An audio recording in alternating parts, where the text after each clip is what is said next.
السلام علیکم دوستوں۔ ہندوستان میں دو ایسی شخصیات تھی جو انگریزوں کا راستہ روکنے کی قوت اور صلاحیت رکھتی تھی، جن میں ایک نواب سراج الدولہ جو بنگال کے حاکم تھے اور دوسری شخصیت نصیب الدولہ یعنی ٹیپو سلطان جو میسور کے حاکم تھے۔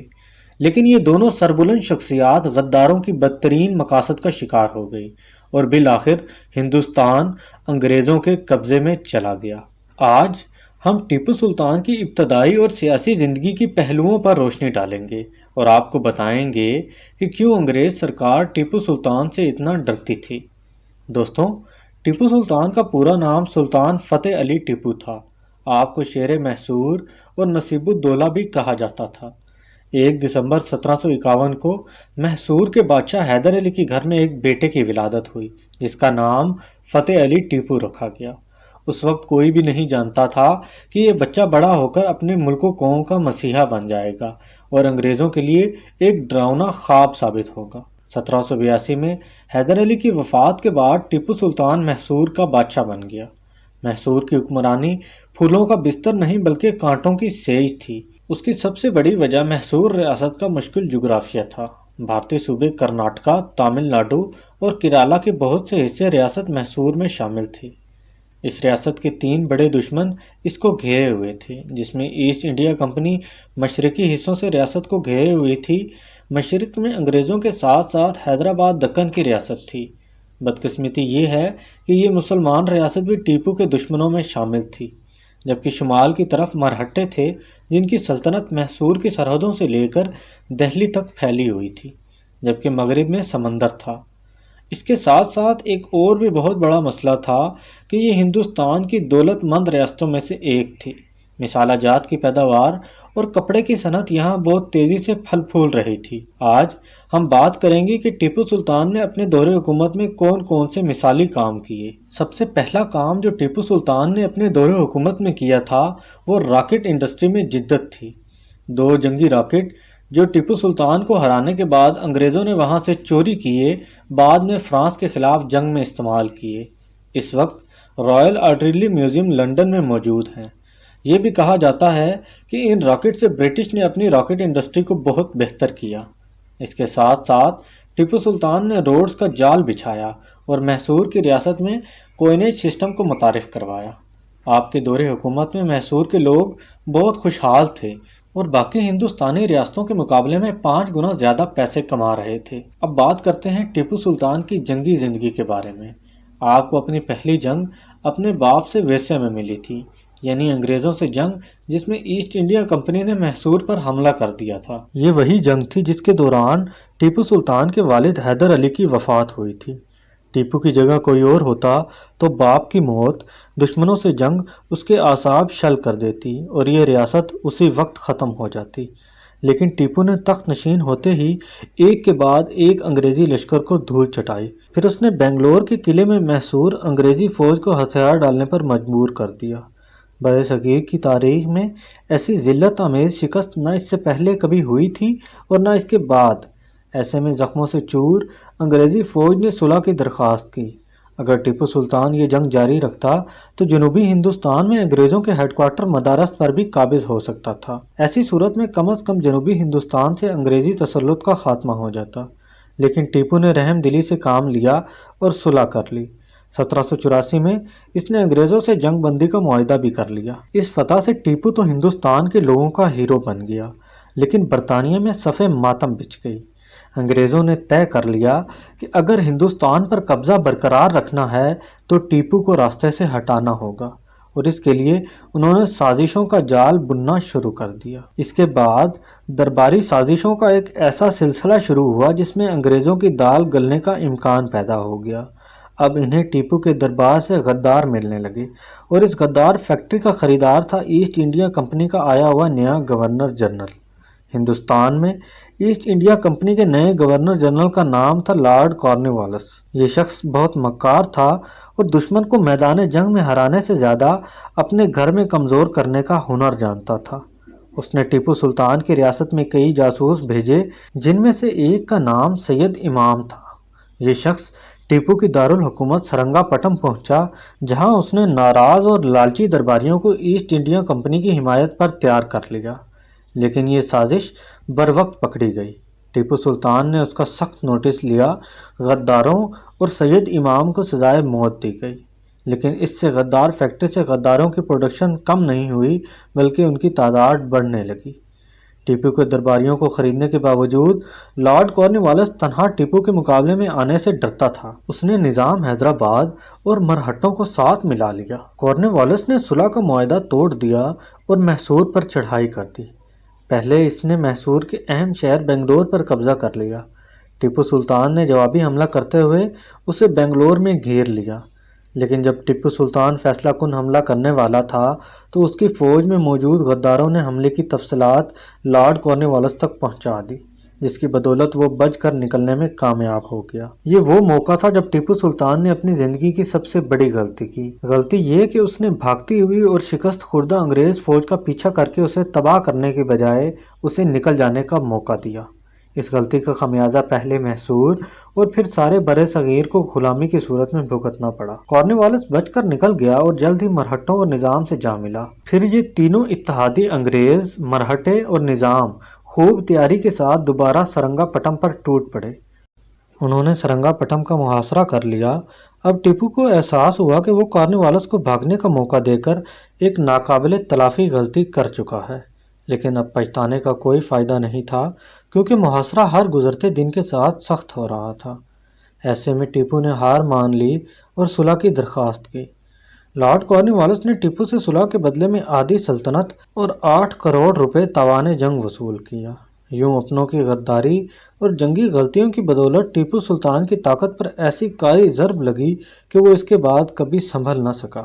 لارڈ کارنوالیس کے ہاتھوں شکست سے ٹیپو اور اس کی سلطنت پر 2 فوری اثرات مرتب ہوئے۔ ایک تو یہ کہ ٹیپو سلطان پر انگریزوں سے بدلہ لینے کا ایک جنون سوار ہو گیا۔ اس نے ایک کھلونا گھڑی تیار کروائی جس میں ایک شیر برطانوی فوجی کا گلا دبوچ رہا تھا، اور یہ گھڑی آج بھی لندن میں میوزیم میں موجود ہے۔ ٹیپو اس گھڑی کو دیکھ کر دشمن سے بدلے کی ترکیبیں سوچتا رہتا۔ جنگ کا دوسرا اثر یہ ہوا کہ ٹیپو کے وفاداروں نے بھانپ لیا کہ اب ٹیپو اور اس کی سلطنت کا کوئی مستقبل نہیں ہے، اس لیے وہ سلطان سے دور ہونے لگ گئے۔ اب ٹیپو کو امید تھی برطانیہ کے بدترین دشمن فرانس سے، جو ماضی میں ٹیپو سلطان کا اتحادی رہ چکا تھا۔ ٹیپو فرانسیسی جرنیل نپولین بوناپارٹے کے پاس اپنا سفیر بھی بھیج چکا تھا اور مدد کی درخواست کی تھی۔ نپولین نے ٹیپو کو ایک جوابی خط بھی لکھا، لیکن یہ خط راستے میں انگریز جاسوسوں نے پکڑ لیا۔ برطانیہ اور ہندوستان میں کوہرام مچ گیا کہ نپولین ٹیپو کی مدد کے لیے ہندوستان کا رخ کرنے والا ہے۔ جب نپولین 1798 میں فوج لے کر مصر پر حملہ کرنے کے لیے نکلا تو برطانیہ یہی سمجھا کہ نپولین ہندوستان جانے والا ہے۔ پھر نپولین نے مصر پر قبضہ کر لیا تو انگریزوں کا یہی خیال تھا کہ شاید وہ زمینی راستے ہندوستان پہنچنے کی کوشش کرے گا، لیکن جب برطانوی بحریہ نے فرانس کو شکست دے دی تب جا کے کہیں ہندوستان میں کمپنی سرکار نے سکھ کا سانس لیا۔ لیکن چونکہ اس زمانے میں ایک خبر سمندر پار پہنچنے میں مہینوں لگا دیا کرتی تھی، اس لیے برطانیہ اور ہندوستان میں یہ افواہیں بہت عرصے تک گردش کرتی رہی کہ نپولین ٹیپو کی مدد کے لیے اب آیا کہ تب آیا۔ ٹیپو چاروں طرف سے دشمنوں میں گر چکا تھا۔ فرانس سے مدد آنے کا امکان بھی ختم ہو چکا تھا۔ یہ ایسا وقت تھا جب اس کے دشمنوں نے صرف یہ طے کرنا تھا کہ وہ شیر محصور کا شکار کب، کہاں اور کیسے کریں گے۔ اس دوران ایسٹ انڈیا کمپنی نے لارڈ کارنوالیس کو واپس بلا لیا اور رچرڈ ویلزلی کو گورنر جنرل بنا دیا۔ یہ شخص اس وقت کے برطانوی وزیر اعظم کا دوست تھا۔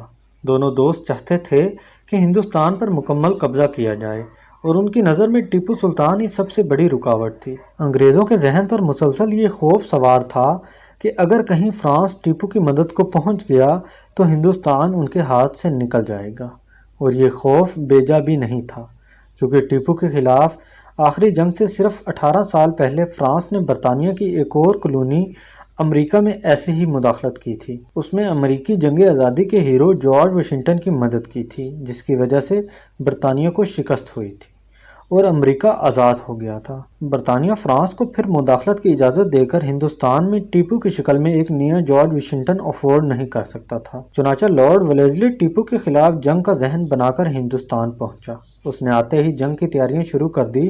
برطانیہ سے تازہ دم فوجی دستے بھی اس کی مدد کے لیے پہنچنے لگے، لیکن لارڈ کو ٹیپو کے خلاف بڑی فوجی کارروائی کی ضرورت ہی نہیں تھی۔ لارڈ کارنوالیس جن غداروں کو تیار کر گیا تھا اب ویلزلی کے ساتھ تھے۔ لارڈ ویلزلی نے ٹیپو کے غداروں سے یہ طے کر لیا تھا کہ وہ کہیں بھی محصور کی فوج کو انگریزوں کا مقابلہ نہیں کرنے دیں گے۔ محصور کے زیادہ تر قلعوں کے کمانڈروں نے بھی لارڈ کو یقین دلایا کہ جیسے ہی حملہ شروع ہوگا وہ ہتھیار ڈال دیں گے، یعنی اس جنگ کا نتیجہ پہلے سے فکس تھا۔ چنانچہ فتح کا پورا یقین کر کے لارڈ ویلزلی اپنے اتحادیوں کے ساتھ میدان جنگ میں کود گیا۔ صلح کا معاہدہ توڑنے کے لیے اس نے اعلان کیا کہ ٹیپو فرانسیسیوں کے ساتھ مل کر کمپنی سرکار کے خلاف سازش کر رہا ہے، اس لیے جنگ ضروری ہے۔ فروری 1799 میں انگریزی فوج اور اس کے اتحادی چار اطراف سے محصور پر حملہ آور ہو گئے۔